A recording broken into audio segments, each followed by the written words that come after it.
बाबा जी की प्यारी सात संगत जी राधा स्वामी जी 17 फरवरी 2024 को डेरा ब्यास में बाबा जी और संगत के बीच हुए सवाल जवाब आप सबके साथ साझा करने जा रही हूँ। जो संगत इस बार डेरा ब्यास नहीं जा पाई वह घर बैठे इन सवाल जवाब का आनंद ले सकती है।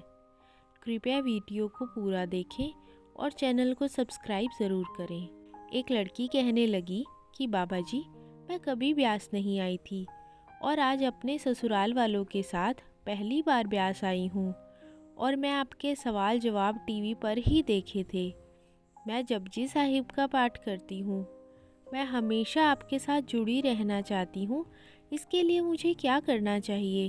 तो बाबा जी कहने लगे कि हमने जपजी साहिब को अकेले पढ़ना नहीं है, इसको समझना भी है। अगर हम जपजी साहिब को समझ लें तो उसके आगे गुरु ग्रंथ साहिब में जो लिखा हुआ है वह संतों की ज़िंदगी का एक निचोड़ है कि कैसे उन्होंने मालिक की भक्ति की थी और कैसे मालिक को प्राप्त किया था। एक भाई ने कहा कि बाबा जी, मेरा कोई सवाल नहीं है, लेकिन आप मुझे सचखंड ज़रूर ले जाना। तब बाबा जी ने कहा, आपकी सोच तो बहुत अच्छी है, लेकिन हमें इसके लायक भी बनना है और मालिक जो हमें देता है हमें उसकी कद्र करनी है। एक भाई ने पूछा कि बाबा जी, मेरी माता जी को नाम दान लिए 20 साल से भी ज़्यादा हो गए और उनको अंदर गुरु नानक देव जी के दर्शन भी होते हैं। तो बाबा जी कहने लगे कि वह कैसे पहचान करती हैं कि वह पहली पातशाही श्री गुरु नानक देव जी हैं? बेटा, यह सब विश्वास की बात होती है जो उनको गुरु नानक देव जी के दर्शन होते हैं। एक बीबी ने पूछा कि बाबा जी, मेरा सिमरन तो ठीक चलता है, लेकिन भजन में मुझे घबराहट होती है। तो बाबा जी कहने लगे कि बेटा, भजन का संबंध हमारी आत्मा के साथ है और जो घबराहट होती है उसका संबंध हमारे शरीर से है। इसलिए आप भजन सिमरन करते रहें, मालिक अपने आप कृपा करेगा।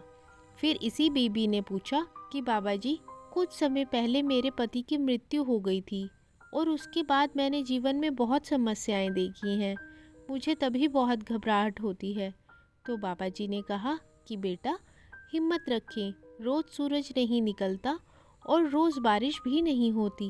मालिक पर भरोसा रखें, हमने तो मालिक के भाने में रहना है।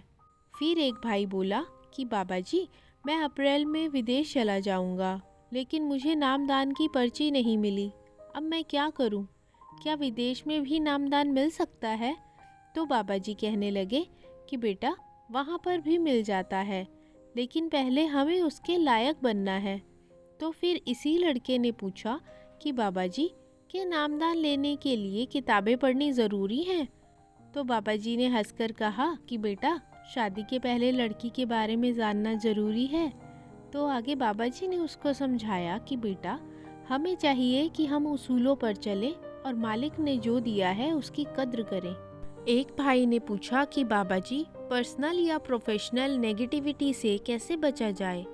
तो बाबा जी कहने लगे कि हम अक्सर कह देते हैं कि किस्मत मालिक ने बनाई है। तो जब किस्मत उस मालिक ने बनाई है तो क्या उसने हमारे लिए वह चीज़ लिख दी होगी जो हमारे लायक ही नहीं होगी? इसलिए बेटा, हमें अपने उसूलों में रहना है और मालिक के लायक बनने की कोशिश करनी है। नेगेटिविटी अपने आप चली जाएगी।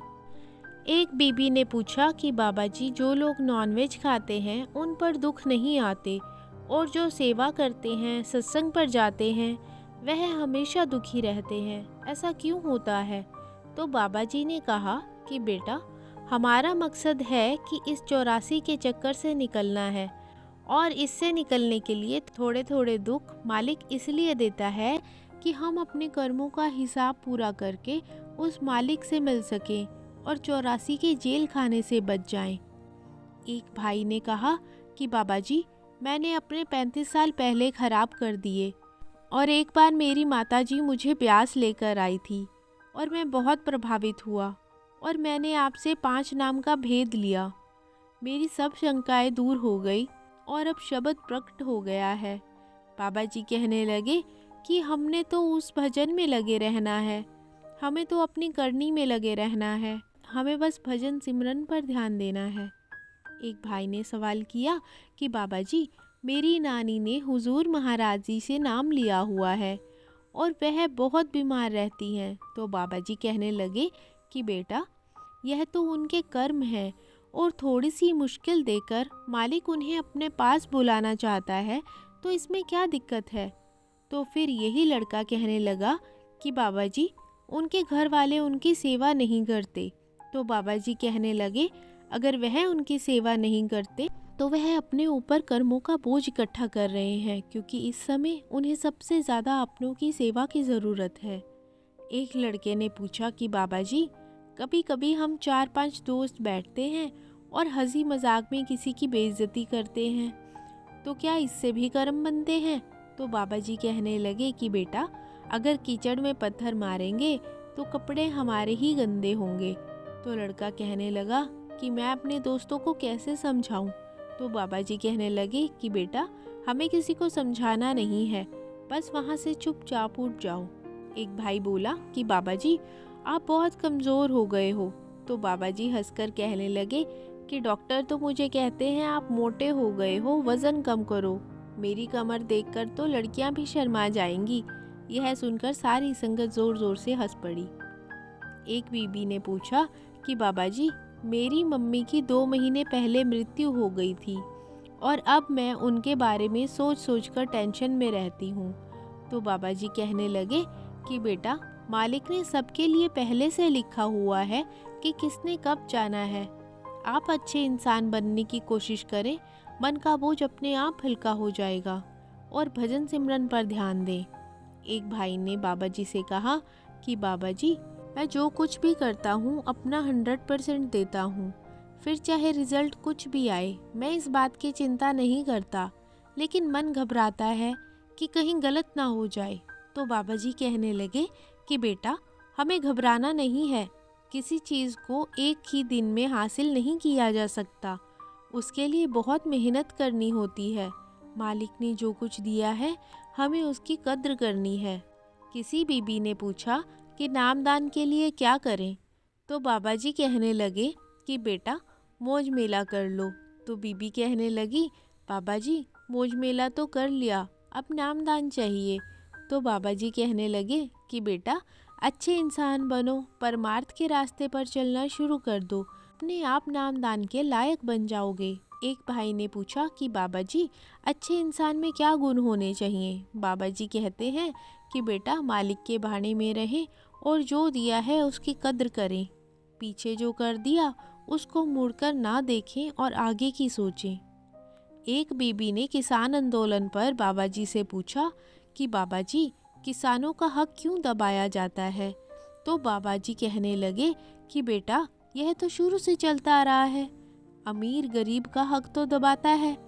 तब उस बीबी ने पूछा कि क्या इसका हिसाब किताब नहीं होना चाहिए। तो बाबा जी कहने लगे कि हिसाब तो यह बनता है कि अगर आप 1 घंटे कुर्सी पर बैठोगे तो 1 घंटा कुर्सी भी आप पर बैठेगी। तो यही बीबी कहने लगी कि क्या यह गलत नहीं है। तो बाबा जी कहने लगे कि सबकी अपनी अपनी सोच है, कोई सही कहता है, कोई गलत कहता है, हमने तो बस जो मालिक ने दिया है उसकी कद्र करनी है। एक भाई ने सवाल किया, बाबा जी, जैसे हम वाणी में नाम सुनते हैं, ब्रह्मा, विष्णु, महेश, हरि, इसके बारे में थोड़ा समझाएं। तो बाबा जी ने समझाया कि जब संत महात्मा इस दुनिया में आते हैं तो वह परमात्मा की अलग सी हस्ती कायम करने के लिए परमात्मा को अलग अलग नाम रख के दे देते हैं, मालिक को याद करने के लिए नाम रख के देते हैं, जैसे अल्लाह, वाहिगुरु, हरि ओम। यह सब नाम मालिक का एक एहसास करने के लिए रख देते हैं। तो इसी भाई ने पूछा कि राधा स्वामी का क्या मतलब है। तो बाबा जी ने कहा कि बेटा, राधा का मतलब है आत्मा और स्वामी का मतलब है परमात्मा। साथ संगत जी, वीडियो पसंद आई हो तो कमेंट बॉक्स में राधा स्वामी जी जरूर लिखें और चैनल को सब्सक्राइब करना मत भूलें और वीडियो को ज़्यादा से ज़्यादा शेयर करें ताकि जो लोग इस भंडारे में नहीं जा पाए वह घर बैठे इन सवाल जवाब का आनंद उठा सके। राधा स्वामी जी।